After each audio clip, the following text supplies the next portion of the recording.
Welcome to Authors After Action with your host, Donald Dunn. Today's guest is Marita Tedder, widely known to readers as Marita Littauer, the best-selling author of over 20 books, including Wired That Way, a personality classic that has remained in continuous publication for more than 2 decades. Beyond the page, Marita has spent years teaching writers, training speakers, leading conferences, and helping people better understand themselves and how they communicate. Her career is a powerful example of longevity, reinvention, and purposeful creativity. Today, we're exploring what it takes to write work that lasts, how authors evolve over time, and the deeper calling behind a life devoted to words. Please welcome Marita to the show. How's it going? Great. I appreciate being with you. Yeah, absolutely. I was looking forward to it. So why don't we just dive right on into it? It is no secret to this world that I think we're back into a author boom. I think the world of self-publishing has opened that door up, and now we're having to kind of shift through all this stuff and figure out what is worth reading, what's not. What did AI write? What didn't? And all these features, but the foundations haven't changed. So you still have to have a strong foundation to have a successful book, and it doesn't matter where you publish it. Can you tell everybody what are some of the things that you are seeing out there that makes a book worthwhile and keeps the reader intrigued and one keeps it around for a while? Well, what I can tell you as you first started that multi-part question, the thought that popped into my brain, which I haven't thought of in a while, frankly, but when I used to teach speakers and writers, and that was a big portion of my life, the big question is, what do you have to say, and does anyone need to hear it? And I think those two things, though I haven't actually taught them in probably a couple decades, sadly, but I think they're still totally true today, is that there's a lot of people who think they have something to say. They want to share their life story or whatever it might be. But I think for a lot of people, they start with their life story because, of course, that's what they know the best. And so, for a lot of people, they believe they have something to say. But the second part then is, does anyone really need to hear it? Is the story compelling enough that people are going to want to pay money to buy a copy of that? Even if it's only electronic, it's still, you got to pay some money to get that. I'm a big fan of my Kindle, and I keep it with me or on my phone. I go through a car wash and I'm reading on my Kindle on my phone. But does anyone need to hear what your message is?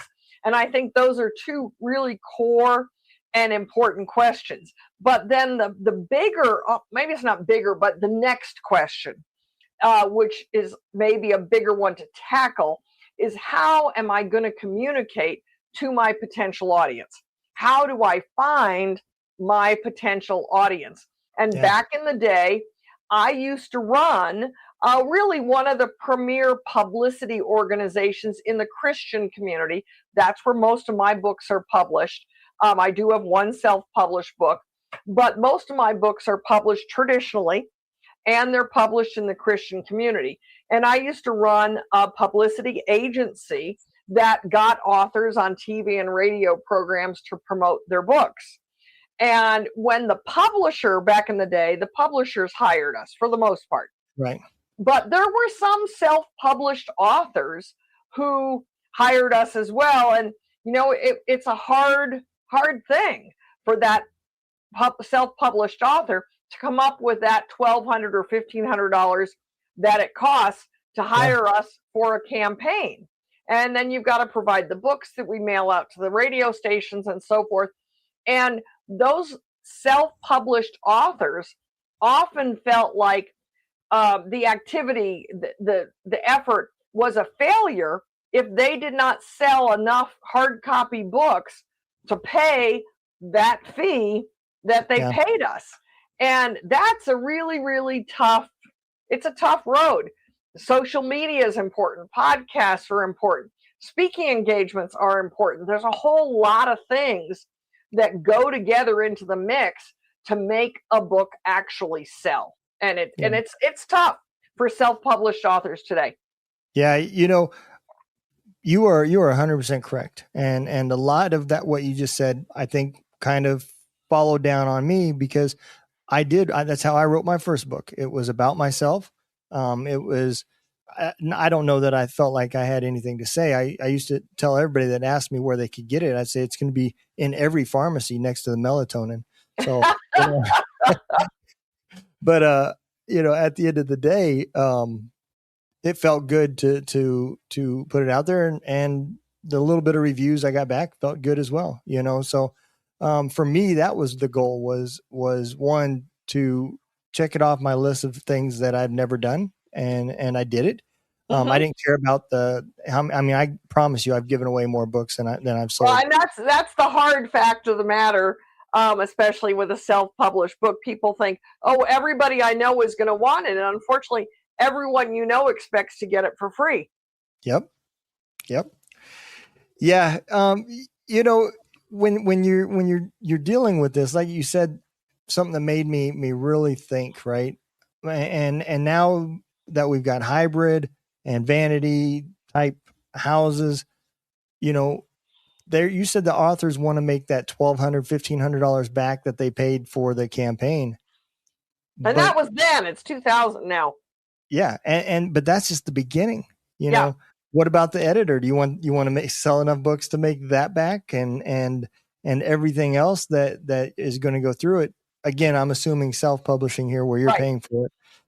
Very, very, I think very, very, very few people write a book good enough that the publishing houses who don't know you yet, don't have a working relationship with you, say, oh, sure. Yeah. Bring it on in. We'll get it edited for you. Hell, we even publish it and get it out there in front of everybody. You're going to be the next Stephen King. Don't worry about it. Yeah, no, it doesn't happen. I mean, it didn't even happen back then when self-publishing was not so easy, but self-publishing now, Amazon will put it print on demand, and they make it so easy. Back in the day, if you self-published, you literally had to purchase probably a minimum of 2,500 copies, because the print on demand didn't exist.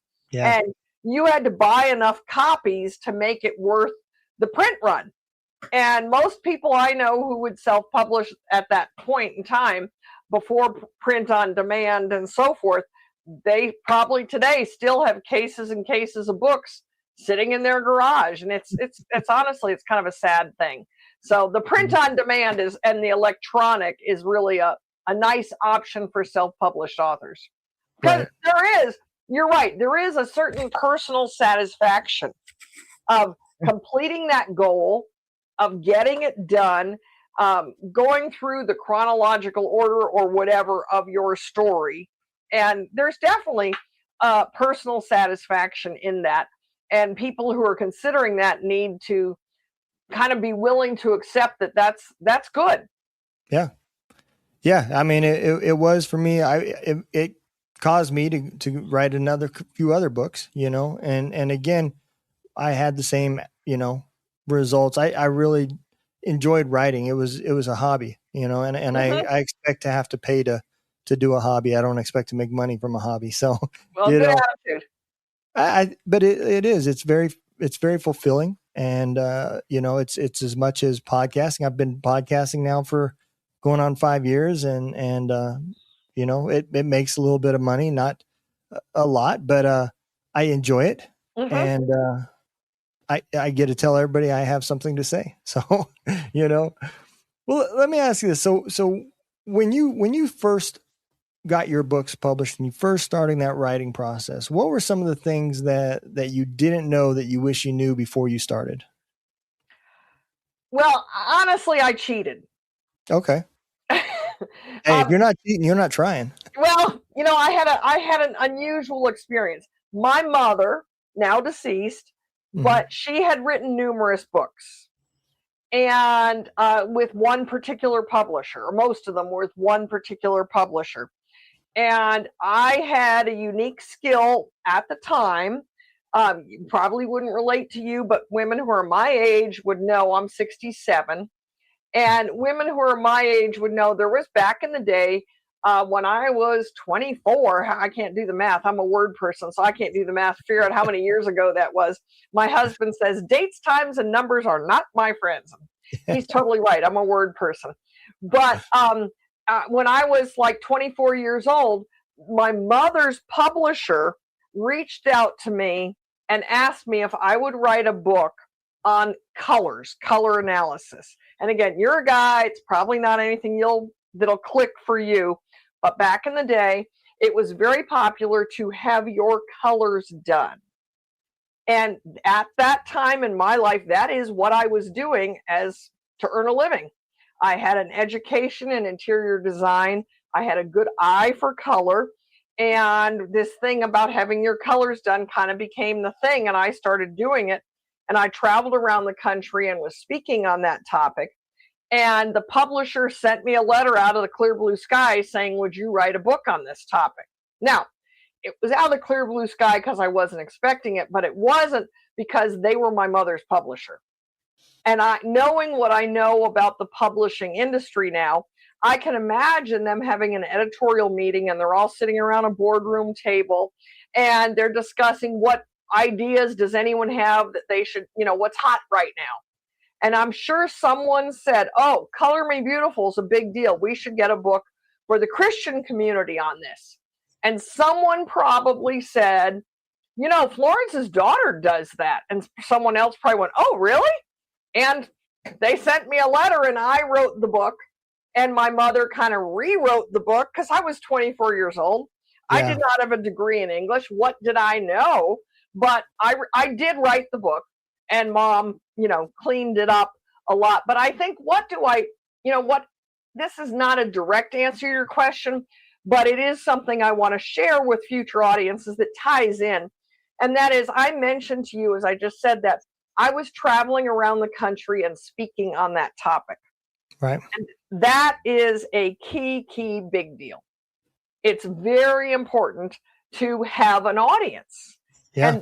And this day and age, it wasn't the thing then, but in this day and age, that's how you build your social media presence. That's how you build your followers and therefore your potential buyers for that. And that whole social media thing needs to be active, but also the speaking. And it's changed a little now because of internet and so forth. But I have people who say to me frequently, well, how can I get a speaking engagement if I haven't written a book? They think they need to write the book first, and then people will want them to speak. But it doesn't have to be that way. There's tons of groups that want someone to speak for free. Oh, yeah. I belong in my community. I live in Lubbock, Texas. And in my community, I'm an active member of the Lubbock Women's Club. And at the Lubbock Women's Club, including the groups that kind of rent the facility for their own groups, mm-hmm. we probably have 30 different speakers presenting there every single month. And none of them are getting paid, And so, but they're all, it's a great way to test your material. Yeah. Because if you give your presentation, example, I have a blog. That's the writing I do these days is for my blog. And I gave a speech free to one of these groups at the Lubbock Women's Club. And it was the first time I'd ever given this speech. And it's kind of on the theme of the blog, which is for women 60 plus who want to live their best life. And when I was done speaking, women didn't all come up to me and say, I want to know more. I want to know more. So what does that tell me if I'm thinking of writing a book on that topic? Either there's not a market for it or I haven't figured out how to present it well enough. Yeah. And so you get to test it by speaking first. You get to test that content. And if you can give speeches for a year or two before you sit down to write, you've now refined your material. You've now culled out the stuff that really didn't work. Because anyone who does speaking, we know we have an idea that we think is a great idea and you throw it out there and it lands flat. You kind of go, oh, well, I either need to rework that or pull it totally. So by the time you sit down to write, you've really got it figured out. And so for me, this is kind of the opposite of what you asked, because you asked, what did I wish I knew that I didn't? But because I had been speaking for a while before I attempted to write my first book, it was a relatively easy process. I just pretended I had an audience in front of me that wanted to hear everything I had to say on that topic and didn't need to go to the bathroom. Yeah. You just laid something out there that I never really thought of until speaking with you. And it goes back to that topic about, my campaign must have been a failure because I didn't make that $12 or $15 or $2,000 back for the marketing campaign. But, one of the things about being an entrepreneur is one, you need to understand what is marketing and what is your product. And in this particular situation, depending on your topic, maybe the book is not your product. Maybe your book is your marketing strategy that's getting people to hire you to speak. Yeah. Which would make you more trust me, it would make you more revenue than book sales Definitely. would. And plus, when you speak, if assuming you've got people like what you're saying, they all want to buy your book at the end. Right. Yeah, absolutely. And I think material for speaking events, material in books are just like haircuts. No matter how good the beautician is, they can't change what's on the front. I've not heard that. That's good. So, if you could make it look all pretty, but if everything inside it is just, boring crap that you pulled off the internet, then it doesn't matter whether it's speaking or reading. Nobody's going to want it, So, True. and that is a big deal in today's world. The foundation is still requirement, good editing, good word choice, strong topic, don't edit yourself because you're so close to your project that a lot of times what you think needs to be there is really your ego saying, you better leave that. I like it. And plus, when you read your own writing, there can be a missing word or a flipped word, and you read it like it's right. Yeah. Because you know what it's supposed to say. And when you read it, it's amazing how you can mistakenly read and, edit. And these days, yes, I use a little AI in editing. I don't really use much of it, but when I write, in Word, it will pull up, do you want to say this? Double check that, and put a comma here. Yes, I definitely use that. Yeah. But, and that brings us to our next topic. AI is a very good tool, and that's what it is. It's a tool, right? It is. Where people get in danger is when they start allowing it to rewrite things and reword things. And there's even ways around that too. If you've written material in the past and you've got a long enough relevance of your writing that you can share with ChatGPT, it can eventually figure out your voice but the truth of the matter is where you want to stop is what you just said. Other than changing punctuation, changing grammar, editing the word choices that maybe it suggests, Yes. But if you just start going through and say, okay, yeah, reword this, reword that, what you're going to get is those typical 10-word sentences that AI likes to put out, and it becomes a robotic reading. I've used it more in promotional materials. Oh, you mentioned in that lovely introduction that you put together for me, which was very nice. Thank you. That my book Wired That Way has been around for 20 years. Well, it just May 6th, according to Amazon, May 6th, 2006 is when it was released. So I didn't even realize it till like October, and then all of a sudden it hit me. Oh my gosh, my book is going to be 20 years old, and I need to do something about that. And so I just literally in the last couple of weeks revised my author bio page on Amazon. So I wrote this whole bio, and then I ran it through AI. And then I looked and I went through it, and there were some interesting word choices that I kept, and definitely some I did not. But I look at it as okay, let me see what options are, maybe would say that more clearly. But I certainly don't have AI write it. Right. I let Right. AI kind of review it and get some suggestions, but more so in promotional material. Yep. Yeah, I use AI for the intros. I write the intros, and then I use either my own voice, or sometimes I use, in your case, I used a different voice. And a lot of it is because it saves me time without having to go back because I stuttered or I mispronounced a word and everything like that. So that is one of the reasons why I use AI for that. But again, like I said, I write the intros myself. There's nothing more embarrassing than to have a intro done to find out that the person's name was the wrong name with their bio. Yeah, And that type of stuff can happen. So the creativity part has to come from a human person. I believe so. Maybe down the road, a few years from now, maybe that changes. But for right Where now, we are today. yeah, it has to happen. Yeah. And I think the creativity part is the best part of writing. I mean, that's the I part that agree. I enjoy. I wouldn't want to take that part of it away and let a robot do it, because now what's the point? Exactly. So And your voice is distinct. And I don't mean your spoken voice. I yeah, mean your heart voice. right. And Yep. I don't, at this point, certainly AI cannot capture what is your unique personal experience that Right. comes through in your writing and what is my unique personal experience that comes through in my writing. It may be able to, I mean, currently it can polish it a little, it can clean up Yeah. a little, but it's got to be your writing in the first place. Yep. Yeah, I agree.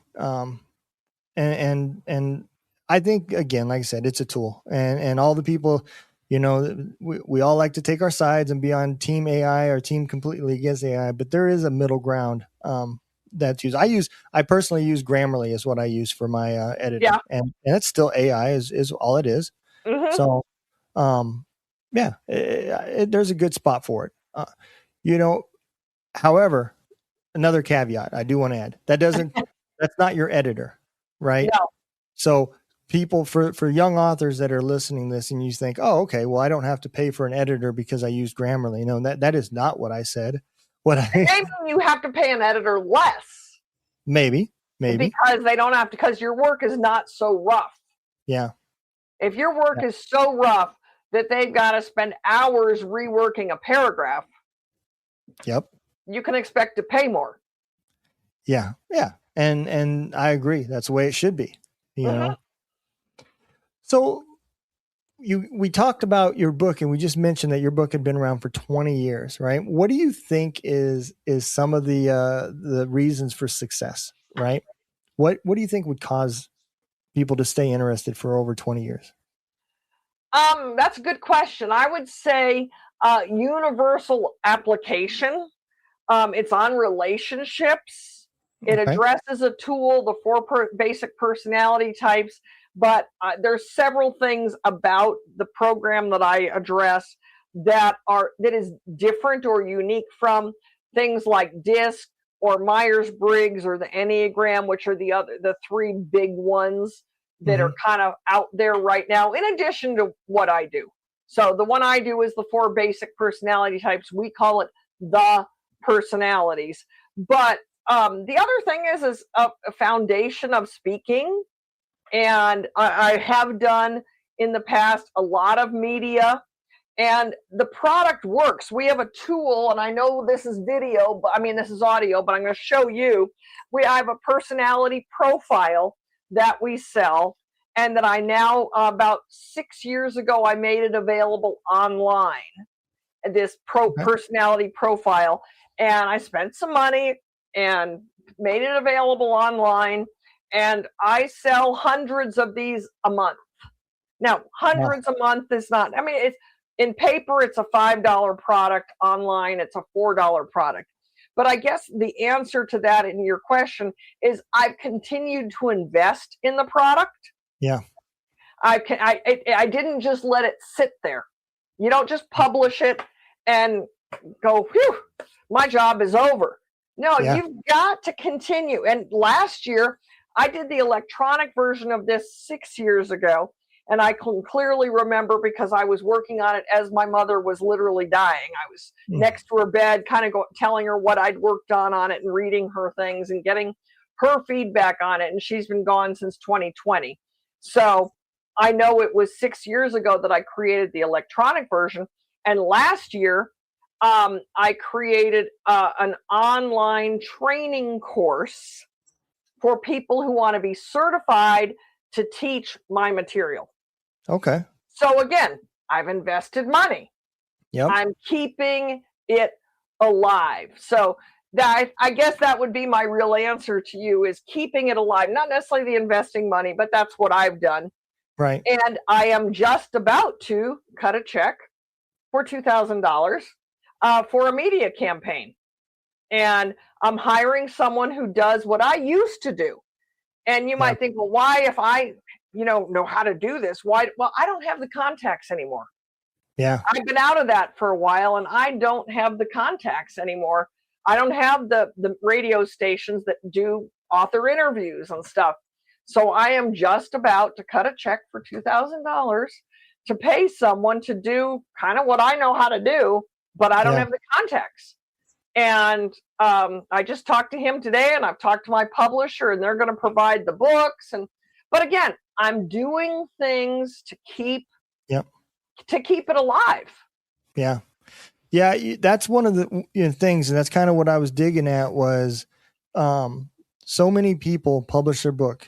And again, I'm going to pick on the self-publishers a little bit, because they're really they're the ones that are most interested in this topic. Yeah. So they go out there and they publish it, and then they just sit back and wait, and they forget about all the marketing stuff that you got to do. But there's little stuff that you can constantly be doing, right? Monitoring your sales. And if you're not selling any books at all on Amazon, updating your catalogs as far as where is it being shown at. Maybe you are not in the right spot. If I write a book about, my story, for example, Echoes of War, if I'm advertising it as a sci-fi thriller, it's not working because I'm in the wrong category. Yeah. You've got to find your right buyers. Yeah. And Amazon, I'm going a little off topic here, and I realize it, but you just talked about the categories in Amazon. As I mentioned, my book is going into its 20th year. And I went to my publisher when I realized this. I didn't realize it till like September, October. And I went to them, and they did not want to do like a 20th anniversary edition where I could go through the text and update things and change things. And here's what they told me. And someone else I talked to today, I guess it's this publicist that I'm going to hire. When I told him this today, he was like, oh, I've never heard that. And what it is, they said to me, we do not want to redo the book, because if we do, it requires a new ISBN number. And if you do that in Amazon, it requires a whole new listing, I guess would be the word. And if we do that, we lose all the good reviews. We lose all the algorithms. Yeah. We lose everything that you've built up over the last 20 years if we do a new edition. So they are letting me change some back cover copy. I'm putting a new photo on the back, and I've written a new bio and so forth to update it. But the exact content of the book is untouched. It remains exactly the same, because otherwise I would lose everything that I've built up in Amazon. And once they told, and the other key thing is, and they said, and these days, everything is done for Amazon. Yeah. Oh, yeah. I mean, a lot of people didn't realize Amazon started out as a bookstore, as a brick and mortar type. Did it really? Yeah. It was. He was when he came up and decided he was going to start selling online. He said he was going to specifically sell books online, and everybody was like, nobody's going to buy a book on the internet, because again, you're talking about purchasing it, and then you don't know the other person. There was those trust issues and everything. But that's what he started out with, was books. And, it makes sense where Amazon's at today, as far as being the they are the gorilla in the room. Yeah. Yeah. I would agree. Yeah. Yeah. Absolutely. And again, a lot of people also don't understand, and Amazon changes their policies on this, but if you purchase your book at, say, another place, Barnes and Nobles, right? You don't have to just post a review on Barnes and Nobles. You can go to Amazon and post a review and so forth. There is a weight category that Amazon puts on stuff, if you're a verified purchaser. Right. But it doesn't mean that if you leave a good review, they will post it. They will still publish it. Yep. So, and those nothing are wrong with having your friends do those reviews. Yeah, no, I agree. Look, they all matter. Yeah. And that's where we're getting at about algorithms. That's where, the key comes from is one, they look to see things like reviews, and then it goes from there to sales. Are people, when we put this in front of them, are they actually hitting checkout and purchasing, and that's how it starts. But if you've only got one book and no other audience, that it's a snowball. It's not an avalanche, so you have to be patient. And it's the same with podcasting. When you start your first podcast and you rush over to your stats to watch and see how fast that downloader is going, you're going to be tapping on it because you're not sure if it's working or not. Yeah. I imagine that's hard. I have a lot of people, especially since I've been doing these podcast interviews, will say to me, "Why don't you do a podcast?" I'm like, I don't want to work that hard. Yeah. I have a blog, but I don't want to work that hard. Those are my favorite types of writing. I used to write for a magazine company called At Ease Magazine. It was a military veteran magazine company, and I used to write for them. They went out of business, but I love that type of writing. I really do. The short story type. And I love the blog format because I can have an idea today and I can have it published tonight. Yep. Yeah. That's the beautiful thing about the blog format is you can go, you can have it here and now, and it can be just based on a thought. Yep. It's so much easier than writing a book, although I still only write a blog post about every other month. I have other contributors. I have people who contribute, like you have podcast guests. I have contributors to my blog. And so I personally only I end up writing about every other month. But it is, and it's honestly, for anyone who's wanting to write, it's a great way to do it because you can publish immediately. And if you're publishing on a real specific topic, such as mine, living your best life, women living your best life 60 plus, I mean, that's a very targeted audience. In theory, after a few years, I have enough content for a book.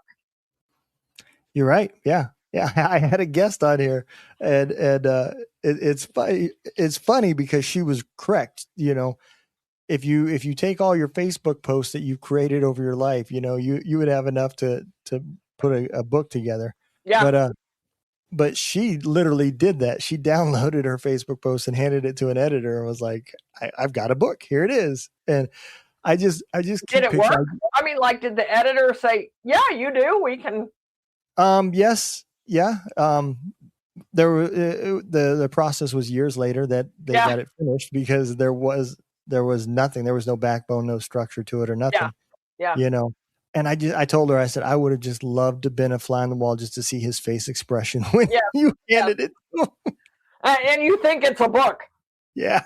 I mean, Sarah, I have people that I follow on Facebook, and I do mostly Facebook, but I have people I follow on Facebook who've kind of given a nugget of an idea, and the comments they get, and I go to them and I say, I want a blog post on that. Write me. Take your idea, take those people's input, and you've got a good blog post for me. And honestly, that's a good way for people to start. But social media is, as it's important in selling stuff. And for me, my audience is Facebook is a little bit older audience compared to Instagram, but they're my audience. That's where my audience is. And you've got to. I track it. I watch what gets response. And Yep. I do a mix of things. And again, this is still the same. How do you keep a book alive? Is if I only do book promotion, book promotion, book promotion, book promotion, people Yeah. tune out. Yeah. But I've learned, I mean, I do recipes, what I'm cooking for dinner. And I've had one person who's not really a friend, but in my circle, said to one of my friends, "Why does she post those recipes all the time? Who cares about that?" And I'm telling you, people do. I get good, I follow what gets good responses.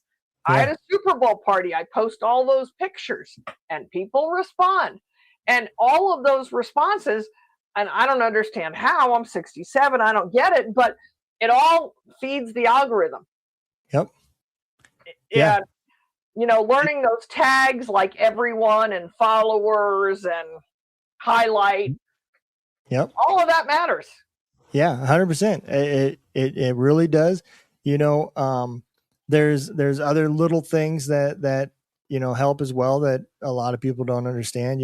If I have a video on YouTube, you're better off to upload that video on Facebook if you want the people on Facebook to see it, because Facebook doesn't want to promote something that's going to draw you from their platform to somebody else's platform. True. So those types of links, you're reducing the amount of views. If that's what your goal is for as many people to watch your podcast episode or whatever. If you're just posting a link, even though it shows up there, it sees it, it's embedded, they're still going to downgrade it in the algorithm. And there's a lot of little stuff that goes along with that. But social media is not the only thing out there. A lot of people don't realize that if you have a blog post or a blog on your website and you're not collecting newsletter emails, people subscribing to those and then utilizing those emails with your book sales and speaking events and so forth, you're losing out quite a bit, because there's a higher return on investment from newsletter type products than there is from trying to compete with everybody on Facebook for that 3 seconds worth of fame and hope that they'll click on yours to go to your class or whatever it is that you're trying to push. And sometimes, the old way is a little bit easier and not trying to fight everybody that's flocking to the new system. So, but as you were mentioning, the newsletter and collecting the addresses and all of that is all very true. But it's what I want to point out in that conversation is that it's not necessarily going to sell a book. No. It's you got to view it as a package. Yep. 100%. The speaking, the podcast, the blog, the book, yep. And if you don't believe in your topic enough to put in that kind of effort, even though it may not result in a sale, then you shouldn't be writing that book. I preach it. I agree. Absolutely. Because, it's hard work. Yeah. And writing the book and even self-publishing it is just a piece of the puzzle. Yeah. Yeah. There's, I laugh at myself today because years ago, when YouTube was becoming a big deal and people were starting to become influencers and making all this money, I used to call them millennial panhandlers. That's what I used to call them. Yeah, I like that.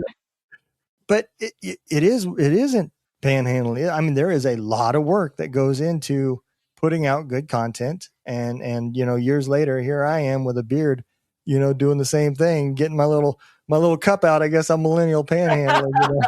I'm not millennial. Yeah, that is true. I am definitely not millennial. That is for sure.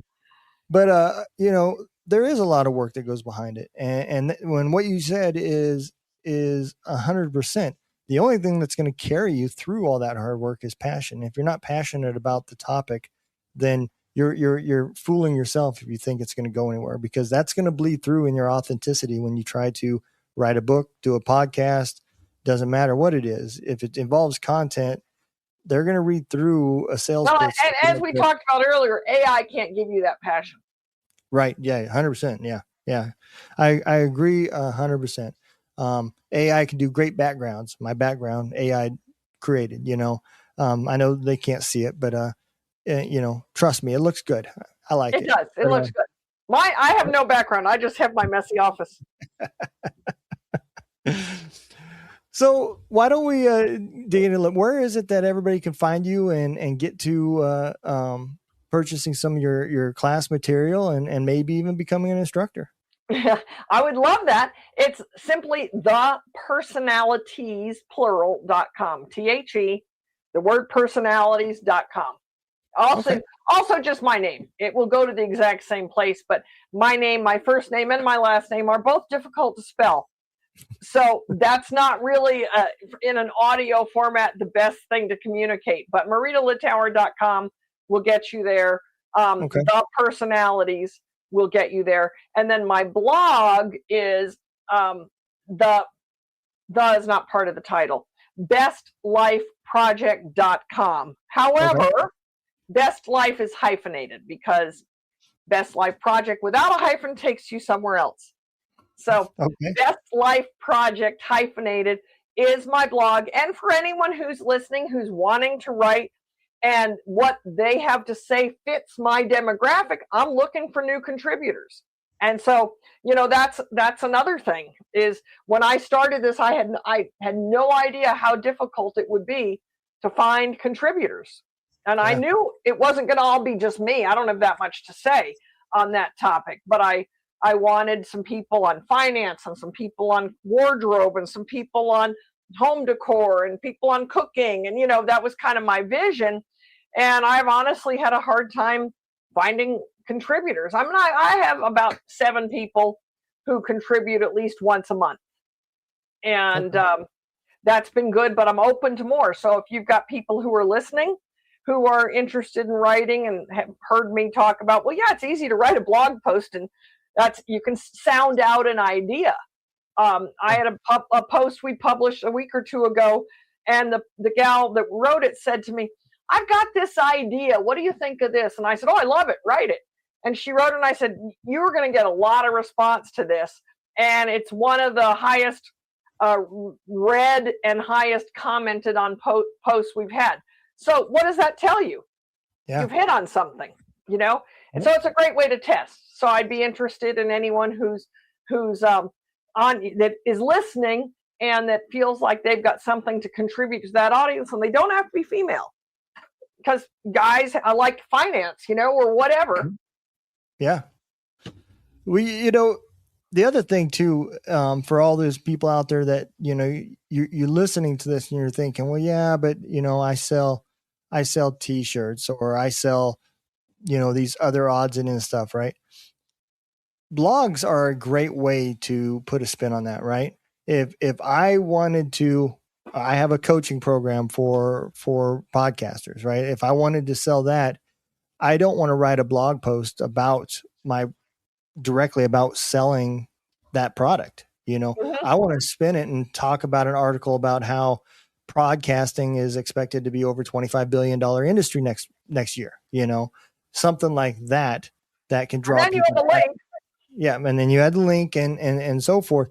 So, really it goes back to creativity and imagination, right? If you're passionate about whatever your widget is that you're selling or whatever it is that you're trying to accomplish with reaching other people, remember sometimes it's better to write about it and put it in a long form type writing that can draw attention. A lot of people don't necessarily relate one item to another item. And if you can relate that, it's going to expand your reach quite a bit. So, absolutely. And as you and I've talked about, it's all part of that puzzle. Yeah. And if you try to skip pieces, all you're gonna have is missing spots in your puzzle. So yeah, absolutely. Well, Miss Marita, I appreciate you coming on. This has been a great time. So many nuggets of gold for all you guys out there that are listening and thinking about writing a book or even thinking about getting into podcasting or other types of creativity or blogging. Man, this was your one-stop shop episode right here. We hit it all, but it all comes back down to passion. Be passionate about what you're doing. Enjoy it. Ask yourself if it doesn't make $1 million tomorrow, would I still enjoy doing it a week from now? And if that answer is yes, then go for it, you know. But you just got to be honest with yourself and passionate and authentic to yourself. And then at that point, some good stuff will happen. So y'all take care. Y'all be safe out there. And we will catch y'all next time.